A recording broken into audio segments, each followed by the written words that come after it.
Welcome to the Man United show. We are live, and I'm joined by Rohan Ricketts himself. How you doing, Rohan? I'm amazing, brother. How you doing?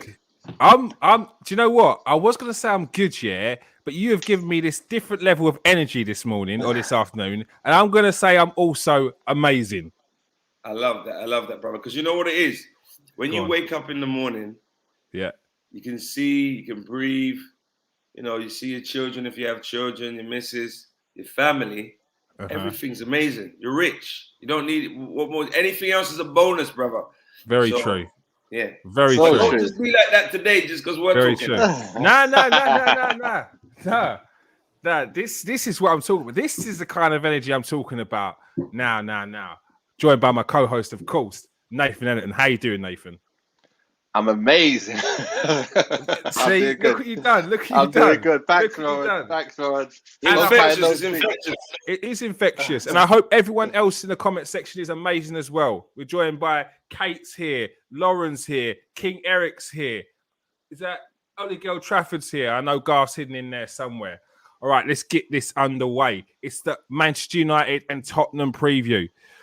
They've labelled this El Sacchio. It's tasteless. Come on. These two teams are 5th and 6th in the league. How are we talking about El Sacchio right now? But let's check out the team news. Man United, team news is out. Ole Gunnar Solskjaer has done his press conference. Absentees are Paul Pogba still, but Martial and Rafael Varane are back in training, so they should be fit for tomorrow's game. Tottenham currently look like they don't have any injuries or absentees that I can see, but there is still a press conference to come. All right, let's start with you, Rohan. The start from Nuno Espirito Santo started really well. It got a bit shaky. And there's a few fans that are disgruntled at the moment. What's your feelings on the start of the campaign for Tottenham? I think I thought for me it was a good choice. He done a really good job at Wolves, got them into the Premier League, sustained their position in the Premier League, playing some attractive football with the players that they had. So I thought him getting a job was a good decision from Daniel Levy. It was never going to be easy. When you got a new manager going in there, you're not sure, and Nathan can agree with this, you're not sure, okay, how's he going to play? Is he going to change it? And then if he changes it and it's a bit different, it might take players time to adapt to that style and to find their rhythm within what he's asking, right? Mm-hmm. And I think they have now started to find their rhythm. I think I like there's a few players that I might have in a team starting over some other players. But for the most part, I think Tottenham have now found their flow under Nuno. And Nuno will probably say to us, there's more to come. The other thing I was going to say to you, like they also had their talisman, Harry Kane, come back in late. So that was a bit of an hiccup. Maybe if he come back earlier, maybe they've got a couple of wins. So I think they've had a good start. All right. Now, Nathan, you seemed a bit worried about this game when we were speaking the other day. Is that still the case? Definitely, because as Rohan's saying now, look, they found their feet, and we haven't found our feet. We don't have any feet at the moment, so it's going to be a struggle. For me, I'm scared about anyone we're playing at the moment. So, coming up against Tottenham away as well, I'm just anxious to see what starting lineups he's going to choose, because for me, I know there needs to be some changes. You can't continue doing the same thing and expecting a different result. So I just hope to see some changes, and I'll talk about them later, of course. Yeah, definitely. Ryan, a key player for you surely tomorrow is Harry Kane. Is it time he starts getting into the stride of things, getting into the pace of the Premier League this season, start scoring goals?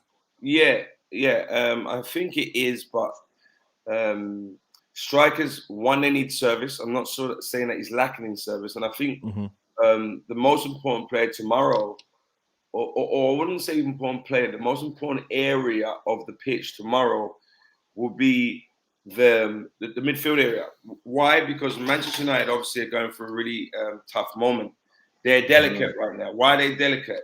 They're delicate because they've been exposed and people have been able to play through them, right, and make it hard for them, which is what Liverpool exposed last week. So in that midfield area, which an area which I know really well, if they can go and win that battle and really impose themselves off the ball, and then try and get on the ball and kind of show maybe some frailties that Man United have in and around. You know, people are saying Bruno Fernandes maybe doesn't have the capacity to press. The people are blaming it on the press. So let's just stick with that. And then they might bring back in Pogba. We know Fred can press. We know McTominay can press. But I think that area, if they can impose themselves on them and then get on the ball and kind of play through them, I think Man United, who I'm a boyhood Man United fan, Man United yeah. I'm a boyhood Man United fan. How did I not know that? How did I not know that? When we went to school together. Yeah, oh my you God. never knew? I never knew you supported United. You went to school together? Yeah, we went to same school. It's crazy because I think he's 2 years above me. 2 years above me in school. What are you born? Are you 1980? 81. 81. Oh, 81. So, but in England it's different. So you might have been 2 school years above me because you was in Keith's year or Dean's year. Yeah, Keith year, yeah. Yeah, so you was 2 school years above me. And then, so we used to play football in school and stuff. But in school, it wasn't like me and him was playing, I think, together every single day. From what I can remember, maybe it was. Yeah. But I don't. Was you playing football often in school, Nate? In Larcool? On the concrete playground, yeah, every now and again. But good. On the concrete. We were so young. Yeah, it wasn't until we moved on where someone said to me, Nathan's playing there, and yeah, I remember Nathan was from school, like Nathan. But I remembered Nathan, but I never knew Nathan went on to play football. And then he had a journey. And I think, obviously, because I was young, so at that age, remember when I reached 10, I was at Arsenal. So it was like I was kind of just fixated on that. And then all of a sudden, Nathan went on and had his career and bumped into me. He's connected. So, Larkhall Juniors. Full circle, full circle. And now you're on KS1 TV. Made it. Done. There we go. All right. Another player that's sort of coming to the team this year and starting to make his mark is Oliver Skipp. Are you saying about the midfield? Big game for Skipp and Højbjerg then if they start together. Massive game for them. I got one of my close confidants. He's like a godfather to me. He's an agent in England, black agent, super agent. His name's Eric Waters. And we have discussions all the time. He's a mentor to me. So we have discussions all the time about players that are coming through, right? Because he's really got his ear to the ground. He's really in the streets there in England. So he's seen these players firsthand before they actually make their debut. So he always said to me, he's not a big Skipp fan. But he said, because you know, there's players out there that maybe got more to their game. But what Skipp does bring to the team, similar to McTominay and Fred, is that kind of selflessness. Yeah, the energy and selflessness to go and just work, make it hard for the opposing team and get in their faces. So this game's perfect for him. Like, he must be licking his lip because he's just gonna go out there and, you know, try and rattle a few feathers. But I think we're gonna see a reaction from Manchester United. It is Man United. And that's what I was saying, Nathan. You think that Ollie might go back to the Fred and McTominay in the central midfield, which you're slightly worried about. But if you're battling up against Skipp and Højbjerg, do you not think that those two can take them on? You know what? For me, I think we need to see some changes. Like we've gone with that a few times now in a row, thinking that that's going to save us. Like last season, it worked. But this season, it's not been working. We've been actually more open. Somehow we've been more open and more disjointed. Like the whole team as a whole, we're not defending as a whole. We're not attacking as a whole. And everybody's getting to have their way with us. And it's just, I'm looking at that saying, you don't go into the game again and say, same again, lads, but this time be better. You've got to change something for me. And that's where I'm going to stick with. I'm going to stick with, we need certain changes in there to strengthen things up. So then we can go and do other things in different areas. And like I said, I'd change my defense. I'd bring Varane back in, but I'd let Bailly come in with him. And I'd like to see Van der Beek come in that can be that person who can link the attack with the midfield and defense. That he's the only person in there that I can see who has the brain that can do that. And then with Bailly and Varane at the back, you don't need to worry so much. You don't need Fred and McTominay. You can have Matic in there, and that's when you can go and make things happen. I think we'll have so much more going forward and defensively if them few changes just happen. Just those. Bailly comes in, Van der Beek, Fred comes in, and Varane obviously comes back. I think that'll be enough to win this game. It's not going to be to change everything, but I think to win this game and look a lot stronger, that's what we need. So your predicted lineup for this game is De Gea in goal, Varane, Shaw, Varane, Bailly, Aaron Wan-Bissaka. I'd then go with Matic and Van der Beek, like we saw at Everton. That's the best midfield we've seen, the most controlling we've been this season, and it was a pre-season game against Everton. And then I'd like to give Sancho some minutes and put Cristiano up front and Rashford on the left. And then when Greenwood comes on, he goes up front where I want him to be. I want him to stay up front. I don't want him to cripple Sancho's chances. I want Sancho to get back to his ways. And that's going to happen from being fed from people like Van der Beek quickly and early. You know? Yeah. So the chances of that lineup happening, though, it's not going to happen. That's why we're going to struggle. That's what I'm saying. Like, you've got Bailly in there, you've got Sancho in there, and as we've seen so far, those are not the players he wants to play at the moment. So then we're going to continue doing what we're doing and have the similar results. Simple. It's going to continue happening. Bringing Varane back in the team might make a difference? We'll see. We will see. I want to see that starting lineup. Then I can make my prediction on what the score's going to be. I can say now based on if it's this, then that. Then if it's that, then this. And if it's let's say McTominay goes in, you got Ronaldo, Greenwood, and Rashford. You got Varane at centre back with Maguire, left back Shaw, right back Wan-Bissaka. What's the score? It's going to be tough because if Tottenham are coming back into it, I can see us losing like 2-1. I can see us losing 2-1. If we continue with that, 2-1, we're not going to win. We're going to concede goals. We concede goals every game. We've got to change something. We've got to give other players a chance while other players are not playing well. He's done it with Sancho, not playing well, take him out. He's done it with everyone else, but why can't he give Bailly a chance to play again? I don't know why. He needs to play. Simple for me. True. Rohan, give us your predicted lineup, or the lineup you would go with against Man United. Against Man United, look at what's his name, man? Rick, I forgot. I don't know how to pronounce his name. Rion, the left back. Regular. Thanks for that, Kieron. Good. No worries. That's what I'm here for. Sanchez. Is he coming back in, isn't he? He'd come back in then, wouldn't he? Yeah, I think he likes him. I think he likes Sanchez. Yeah. Sanchez is like them South American defenders. They're a bit wild. They're wild. Yeah. But that wildness, as Nathan will tell you, they keep strikers on their toes, sucked to a point that they're rough and tough. But it's just like, get them in and around the box. Pens. Yeah. It's like a gift and a curse. Then you have Dyer. Who's the other centre back they had playing recently? The new defender, right? That came in this season. Yeah, so maybe Dyer. I wouldn't, because if you got Ronaldo there, obviously Ronaldo's quick, but I don't know if he's quick as he obviously used to be. Right back, you could put Doherty in there. Centre midfield, how I would like to see them line up. Like I said, I'm a bit different because I'm a ball playing player.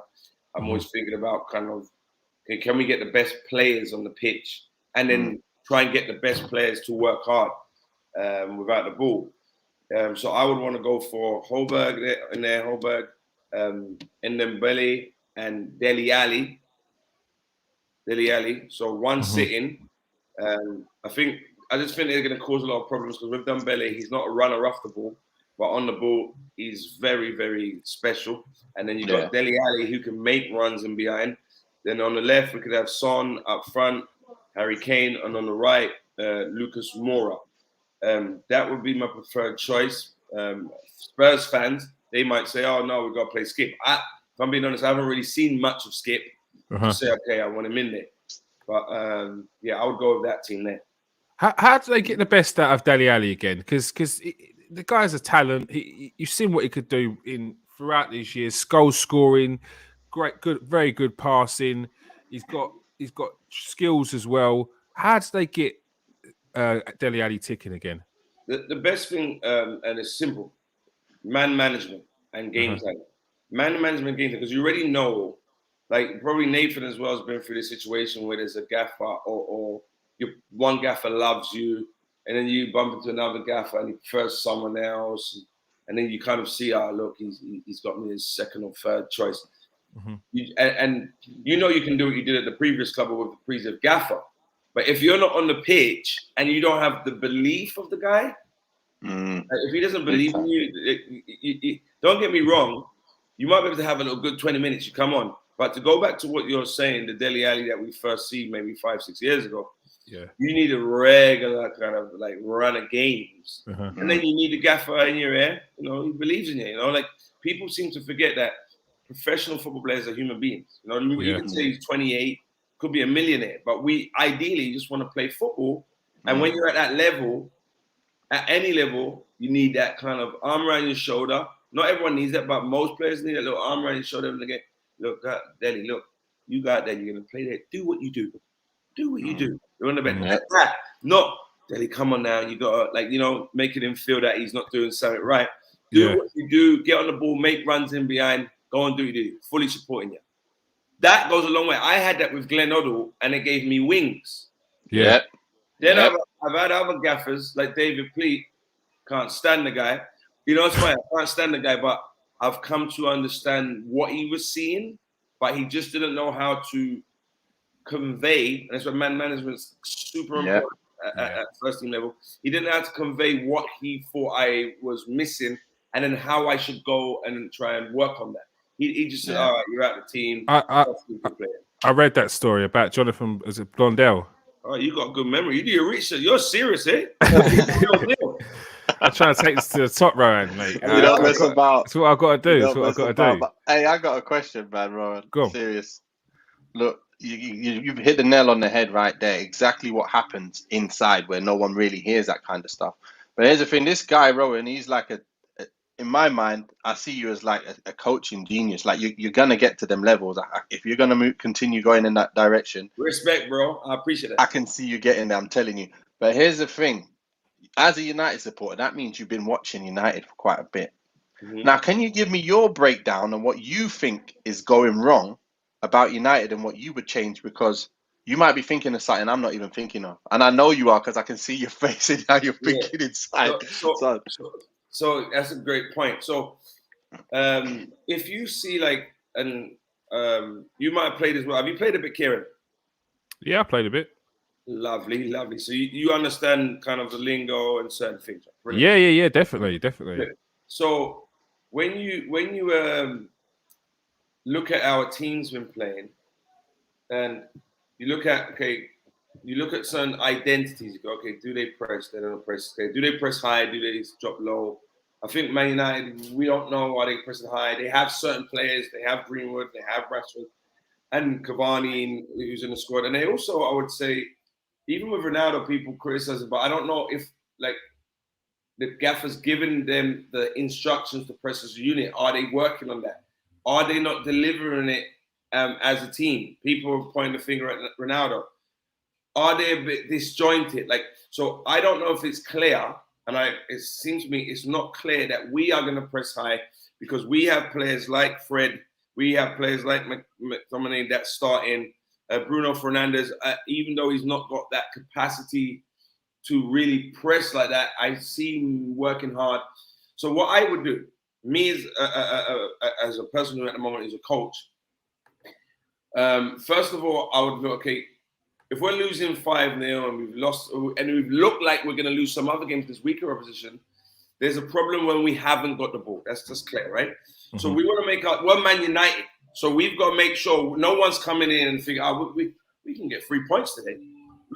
that this is Manchester United. When I was young and I played against Man United a few times, Yeah. You never win. It's not. These guys are going to be roughing you up. They're on your heels. It's Manchester United. So with the ball, and let me tell you a little inside story before I carry on. Yeah. I remember playing against Man United, Old Trafford. We won the game 1-0, but we didn't get the goal when Pedro Mendes scored from the halfway line.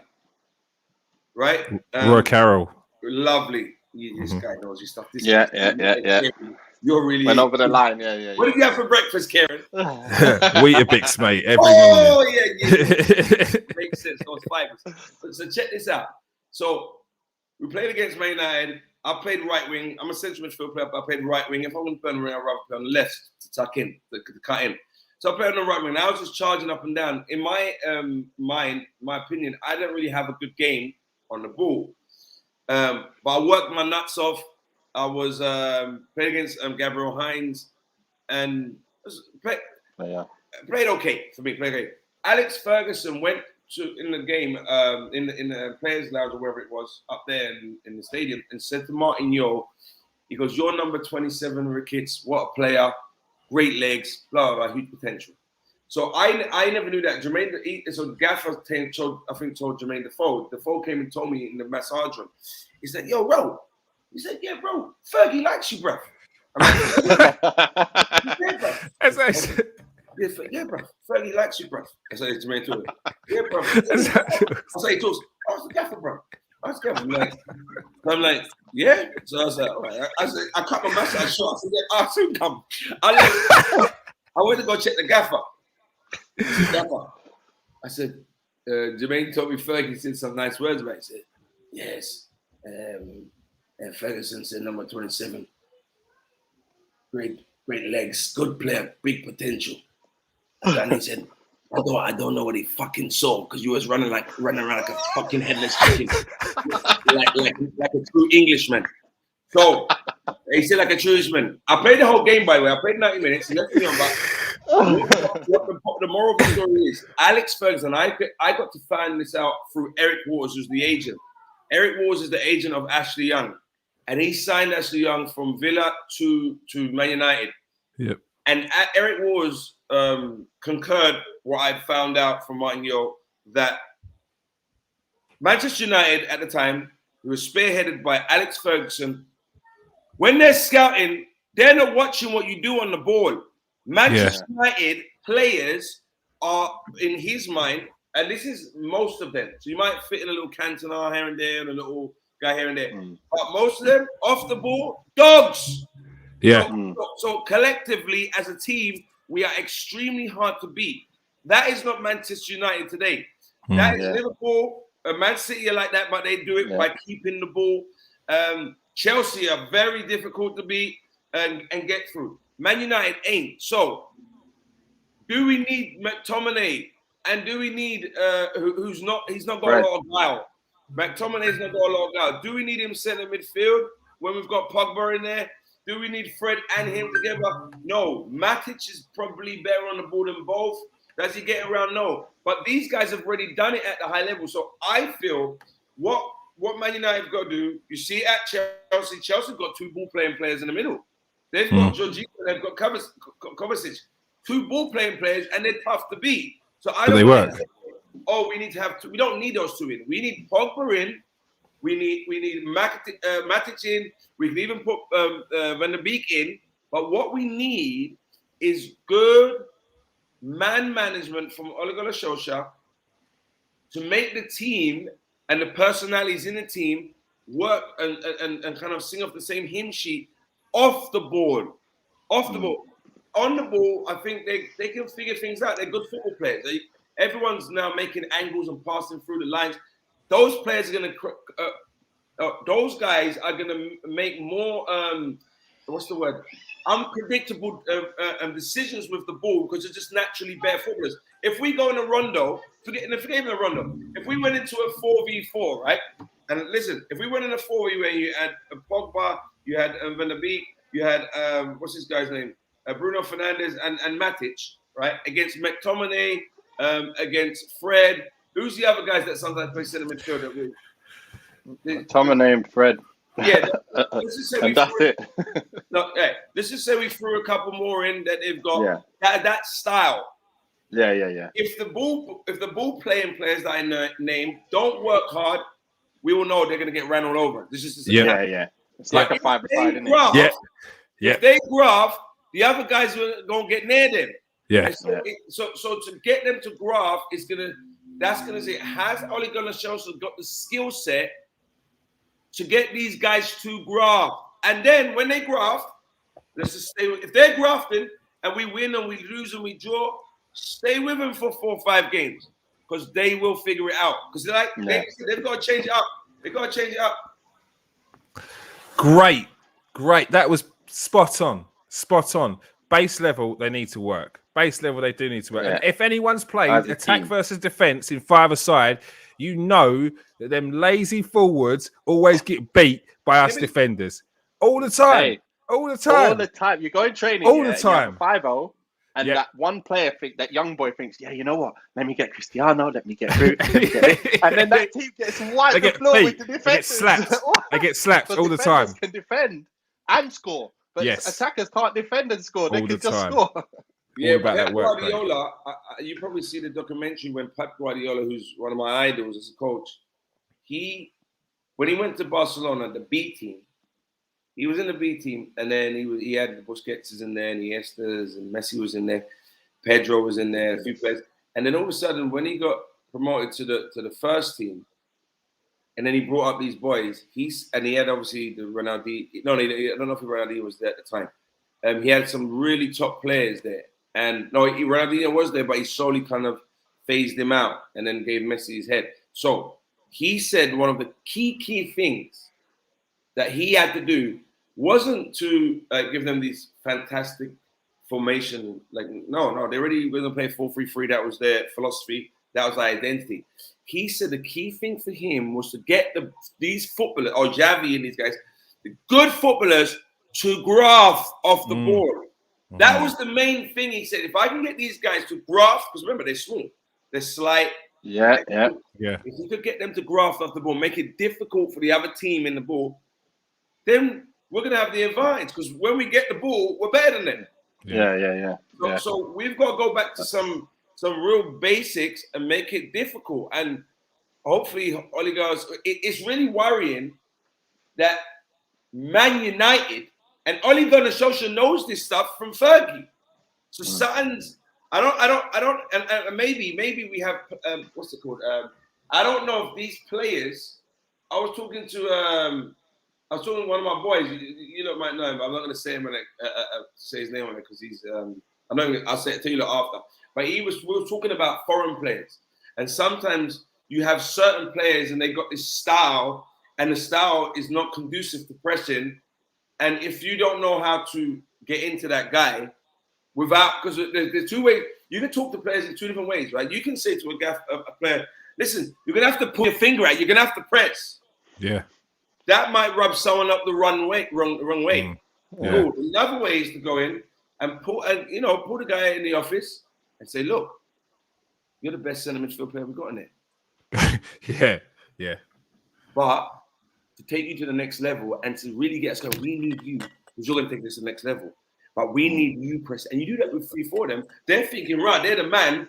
I just need to just add this thing, So 2 different ways. And we don't know what way he's dealing with. You're going to have to do that. This is something that you're learning as you're going along. How do you read the players? This has turned into a completely different pod, Rohan. What have you done? I'm telling you, mate. How do you pick up on this when you're coaching a player? Is it just getting to know him over time and then working out what makes him tick? Yeah, for me, it's just clear communication. The eyes don't lie. So the eyes don't lie. Everyone's different. So you need to see how people react to what you are saying. Let's say generically. So you might say, when I say generically, to the group. So you say to the group, this is what we're going to do, and this is how we're going to do it. But then all of a sudden, you see, let's say you've got 10 players, outfield players.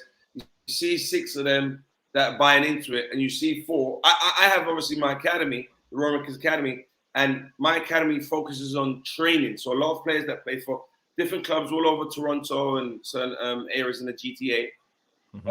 They come and train with me. But in the last year of the pandemic, I've inherited some talented. I don't know if you've probably seen some of them. Ballers. 9 years old, 8, 9, 10 years old. These kids are like, wow. And the potential's huge. Anyway, within that group now that I've formed as a little team, we trained last night, the league started last week. There's certain individuals that you see, they don't, they're not, what's the word, proactive to okay, coach said this, so I'm just going to do it. Like that. You have to remind them. They're just like, maybe some's a bit lazy and they don't listen, and this is with and without the ball. So then I've got to go as a coach, okay, cool. I don't need to scream, hey, boys, we got a... No. I've got to go over, pull one to the side, and help them. Yeah. Look, this is how, like, you're not doing this, and this is what it looks like, and this is the difference. So this is how you do it. This is where you coach. And because what Man United are doing right now, Nathan or yourself could go on the sideline. You could have gone on the sideline against Man United and lost 5-0 or 3. Like, so where is he, Ole Gunnar Solskjaer, now going to earn his coin and make those, where it could be changes, but it's adjustment. Yeah, or adjustment and the man-to-man coaching, or is he losing his shit? Because because if you start losing your shit when the boat's rocking and you're pointing people out in public, it get messy. And people have to understand, football players are human beings, and it's how you communicate with them. You can communicate, like I said, one thing in 2-3 ways. And one of the ways might rub the guy wrong, and he's like thinking, "It happened to me. It happened to me. It happened to me." You know. All right. So that being said, after all that was brilliant. To get him on the Man United show, isn't it? I'm getting Rohan. You're coming on the Man United show. 100%. You're coming on. Yeah, you know. Pre-rate long enough. For sure. Thursdays at 8. Who's your key player? Who's your key player, Nathan, for the game? I think we need to have a good performance from the defence. So for me, the key player at the back, again, if Maguire's going to play, he's the key player. Because if he doesn't do well, I don't like him. I've already told. I don't really like what he's doing at the moment, and I don't think he's our best defender. But he's probably going to play. So the key is he has to have a good game. Simple as that. If he has a good game, we're probably going to do all right because we won't concede. But he has to have a good game. Really has to have a good game. But I don't want to see him starting because I want to see my two starting, but they're probably not going to. So yeah, Harry needs to have a good game. He's the captain. He's definitely starting, Nathan. He's starting. He's not going to drop Harry Maguire. Yeah, I know. Rohan, who's Tottenham's key man to win Tottenham's the game key tomorrow? guy tomorrow. Key guy. Well, like I said, off the ball is a key area in these big games. And I think on the key guys, it's going to be Holberg in central midfield. Yeah. If Dele starts, or Son. I don't want to give you one guy. Those 3 guys. Why? Because where they're playing. So Holberg, can he impose himself without the ball on their midfield, winning second balls? All those little things is where games can be won and lost in certain areas. Son, where he's on the left or the right, him pressing, not allowing Man United to play. And then if Dele Alli's in an area where he can affect and press off the ball because he's got the athleticism to do that's so I want to say it's more of a key area than actually a key player. Because if Man United, that midfield area, this is where the game's going to be won and lost. Second balls, mate. Second balls is everything. Very important. Give us your score prediction, Nathan. Kids, you see how he's thinking the way I was thinking when I'm talking about the game. Yeah. Brilliant. When you look it up in your head, you're thinking, it's good. How's it going to go? You can kind of picture how it's going. Like a film script. It's good. It's good. It is. I like it feels like that it. sometimes. And sometimes things just come into your mind and you just realize what needs to be said. But I think, if we can have Harry Maguire being the key man, we will win the game 2-1. But if it continues the same, we're going to lose the game 2-1. All right. So Nathan's gone for a 2-1 victory to Man United. He's cheating here. He's giving me 2 scores. One's a loss and one's a win. Give us your score predictions, has to guys. play I want to well. see it in the comment section. Rohan, give us your score prediction. I'm gonna go 3-1 Manchester United. Whew. Yeah, reaction. They're gonna have a reaction. This is Manchester United. This is what I was saying. Yeah, Man United. They're gonna have a reaction. Hope so. They might have a few changes, but I know that all week they've been grafting and making it more difficult for each other in training to play. Yes. They know that this is Manchester United. Ferguson went into the club. I'm not going to be one of those people that assume Fergie must have spoke to the boys, but there's a chance. 1 second. Something happened, didn't it? Yeah, there's a chance that something happened. There's a chance that something happened. And I think just his presence around and he may have spoken to the staff who respect him so highly, and then they might have filtered certain things down. Because for sure, after 5-0 at home, they're coming next game. They're going to come out blazing. Yeah. When I say blazing, I'm talking about off the ball. They're off the ball. They're going to be very tough. Hopefully, they don't sit back. Hopefully, there's a few changes in midfield. Maybe McTominay won't start. Fred might start. He's a little rash in there. And it's funny. I love Sancho, but I don't know. Start, is he? Greenwood will start. I think Greenwood will start. Greenwood will start. Sancho, I don't know. I'm looking forward to Sancho catching a fire. I just can't. Right now, it's really rough time. But at the same time, I think that we have to. This is a time where coaches need to support him. We know how good he is. Yeah. But you just got to support him to make sure he knows he's loved. And he's just going for a little spell. He'll be back. I've been through that. It happens. But it does happen. Yeah. Do you think it's a case of he needs an arm around the shoulder, or do you think it's a case of Man United need to play the way that suits him? What do you mean by that? Let me put a question on you. What's play the way that suits him mean, Kieron? I don't think Man United are playing to his strengths. I don't think they're getting the ball out to the wing quick enough when he wants it. He's one that will take on the man. Get that. I don't think, as Nathan's mentioned before, I don't think there's a structure for the rest of the players around him to know where he's going to be at all times, where he's going to be here when you're breaking out defense on the counter. Where is he going to be? Where should he be? I'm going to add to that as well. Good. I think Sancho, I've noticed that he's making some direct runs, and I think Dortmund, they play very direct. They get the ball, look forward straight away, and they try and make that pass. And you see Sancho getting, and when we win the ball, you see him making the run straight. And we're not used to playing them kind of balls, it looks like. They're not even seeing him. And then he's coming back and thinking, opportunity's gone. And then it keeps happening in the game. And then he's had a quiet game because he's not got them balls that he can see that normally can get threaded. They're not getting threaded because we're not playing. I don't think we're playing to any structure of way of to play. So they're just playing off the cuff.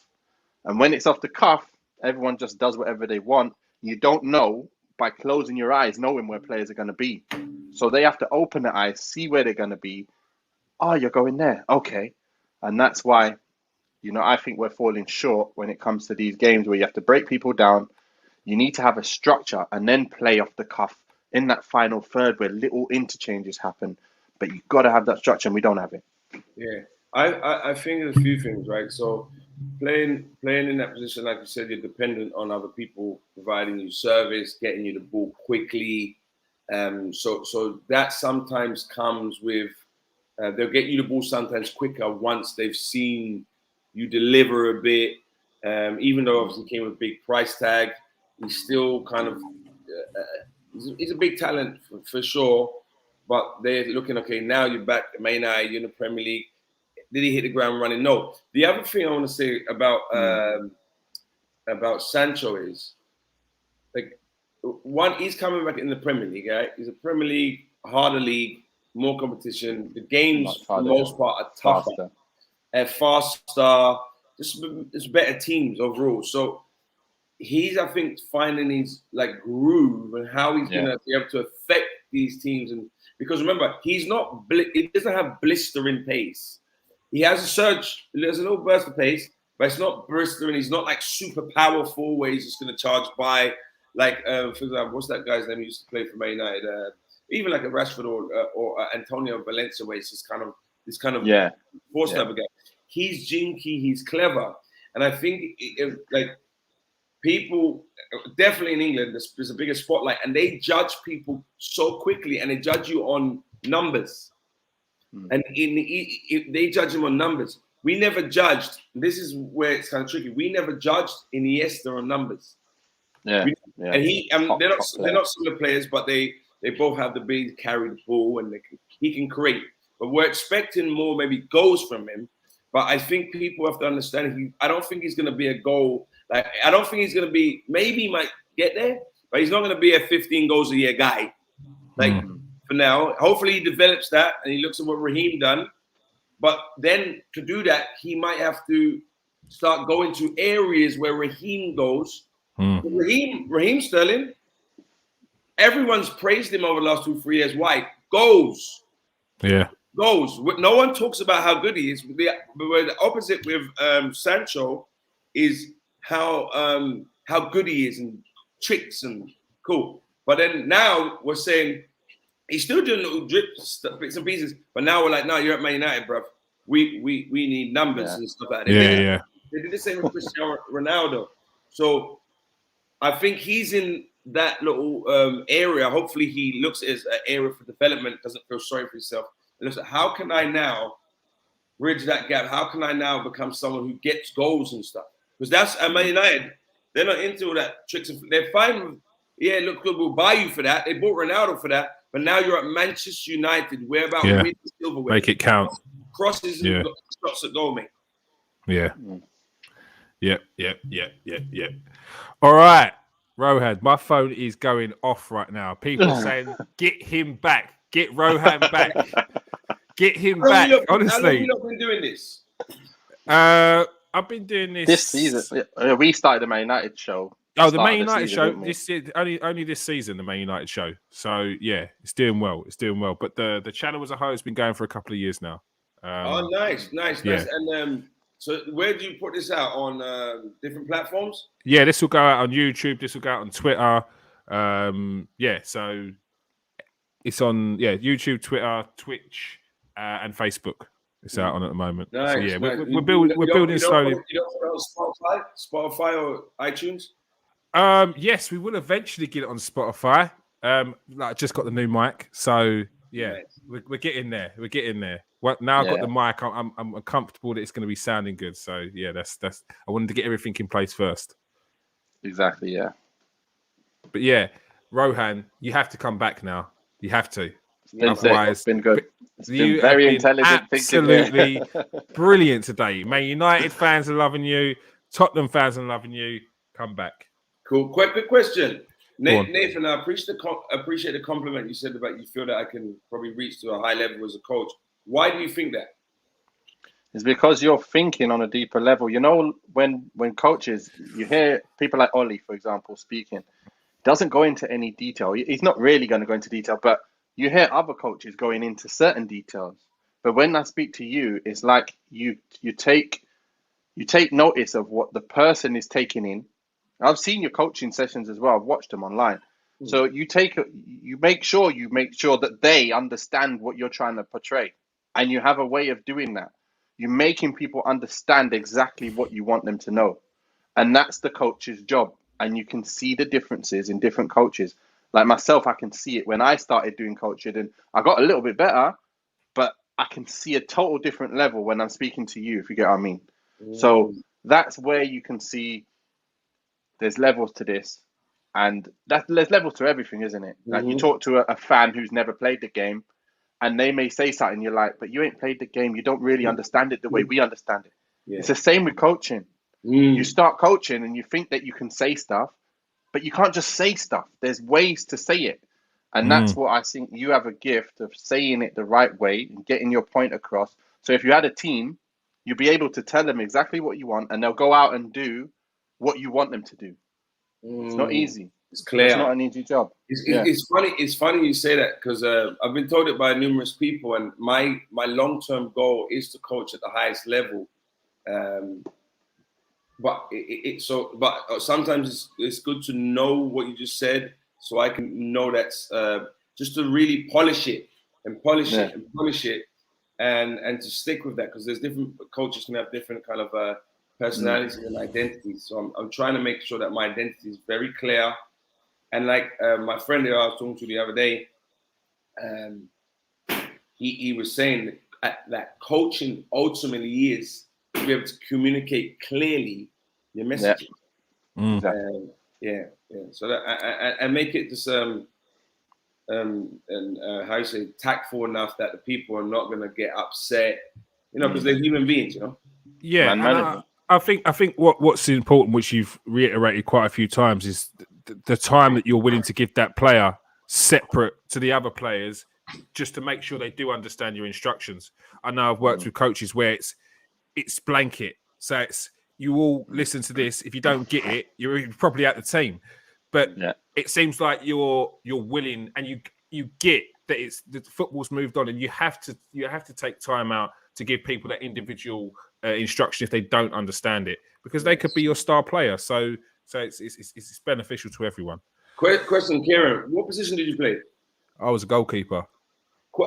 Good, brilliant. So, when you watch a football match, do you watch it? How do you watch it? From what I do watch it. So when I watch a football match, because of how I played, and then how I'm educated, I'm watching. I'm always looking at football in like 2v2, 3v2. I'm always looking at, okay, oh good, he missed him out. Good, like he played one touch around the corner. I'm seeing these little details. Oh, he played outside the foot. Good, he received. I'm seeing these little small nuances that were important in my position. Nathan might see, and the reason I'm asking this, when I play against Nathan on FIFA, we got to play as well. We should jump on. But when I play, he's got the upper hand at the moment. Last FIFA, he's banned from playing FIFA within 20 minutes of any pod now. So Nathan, when he plays FIFA, it's so interesting. He plays FIFA how he kind of plays and how he kind of sees the game. He's not like, and he would say the same with me. I'm trying to pass and trying to play. And he would pass enough, but he's trying to penetrate because he's a striker. When you watch a football match, how are you watching it? From what eye? Are you watching? Obviously, you're not going to watch the goalie all day because he's not got the ball, but are you watching stuff in and around the keeper a lot? No, but it's funny you say that, because as you're speaking, I'm thinking, now I do realise how I do watch it, because I do watch it like if they are breaking out from the back, do they need to break? Do they need to play around in that area? Are they getting down them flanks? For me, as a player, I wanted to see him get it up to the opposition's goal as quickly as possible, and get shots on goal. So did you do that? Was you a guy that was you educated to get the, or was you encouraged to get the ball down quickly to the ball? It was get it out to, roll it out to your fullbacks, throw it out to your winger, kick it out to the winger, turn them round. It was that. That's how I played, and I'm very critical of strikers. Very critical, because I know, because I watch what a goalkeeper does. I watch because when I was playing, if I was training, I'd tell the strikers you should have had a shot there. I wasn't set because would set, because things like that where I wouldn't be able to see around the corner, and I could see the striker, or I could see that they could have had a shot in the corner there, and I wouldn't have got that. Next time you shoot there because I weren't set, and most goalkeepers won't be set. So I used to do that kind of thing. I love that. So that's why. So hopefully now, just you thinking about that, or me making you think about that, this podcast or this show, there's a whole element that you can talk about when you're seeing certain things. It might not be there to talk about every show, but like you might see stuff from the strikers that you can give your own person. They're not shooting enough, or the goalie wasn't set. Or do you think that it could be a goal? Because you've just taught me something as well. Because there's different ways of watching the game, and it's interesting to know what someone else is seeing. Like I would never even think like that. Yeah. Me neither. Yeah. All Crazy. right. Crazy. All right. Different points of view. We do have to call it a day. I We do know, have I to know, call it I a day. know. We do have to call it a day. However, I did see Paul's comment. Yeah, when can they listen? Ferg, they listen. Klopp, they listen. Rohan, we've listened. And that sums up today's pod. Rohan, we have listened. There was a comment in there. I've never seen Nathan so quiet. We were gripped, mate. It was brilliant. Lovely. Absolutely brilliant. Respect. Paul James, all you guys, make sure you follow me on Instagram, Twitter, Yes. everything. Snapchat. What is it? Snapchat. What is your Twitter? What is your Done. Instagram? What is it? My Twitter is Rohan Ricketts. Yeah. Instagram, Rohan Ricketts. Facebook, Rohan Ricketts. I've obviously got the Rohan Ricketts show, which I'm actually recording today. It starts today. I'm going to be interviewing Nathan soon. But yeah, just follow me on those platforms. And it's crazy. You know what happened with Twitter, bro? You still use Twitter, Nathan? Yeah. You use Twitter, Kieron? Yeah. Bro, let me tell you something. Make sure you do not go quiet on those platforms. I used to be one of the most active guys on Twitter when it first came out. Super active. Mm-hmm. They interviewed Rio Ferdinand when they went on tour in Asia, and they asked Rio Ferdinand, don't look for the interview. They asked him, who's your guy? Who do you like to follow on Twitter? He said, Rohan Ricketts. He says, interesting. Yeah. He says, interesting, insightful stuff. Anyway, after time, I started going to Instagram. I wasn't really tweeting that much. Bro, I had 26,000, 28,000. Dropped down. Now when I tweet, it's like you can hear a pin drop, bro. You know what? One like. I'm getting back out there today. Do it. Right. Do it. We're Do on it. it. Make sure you retweet and like everything Rohan says. This guy speaks sense, people. Yeah. I've got to go because I've got to jump onto the Arsenal show in a second. All right. This is what it's like around here. All right. Thank you very much for joining us today, Rohan. Blessings. All right, Nate, we jumping on? Yeah. Shortly. What now? Yeah, if you want. There's a quick one. All right, cool. Do it. My son just jumped on the computer. What are you doing? All right. Don't matter. Tell your son to get off. This is more important things. Peace out, people. Stay safe and wash your hands. Yeah.